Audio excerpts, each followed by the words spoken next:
You ask Tiger to calculate. This deals with linear inequalities with one unknown. The final result is x smaller than 1. Let's solve it step by step. Group all constants on the right side of the inequality.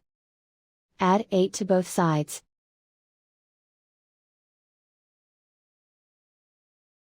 Simplify the arithmetic.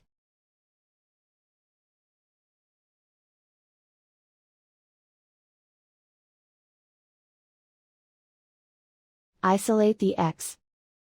Divide both sides by 4.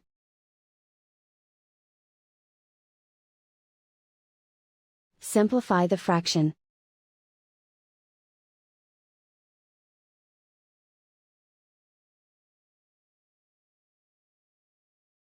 Plot the solution on a coordinate grid.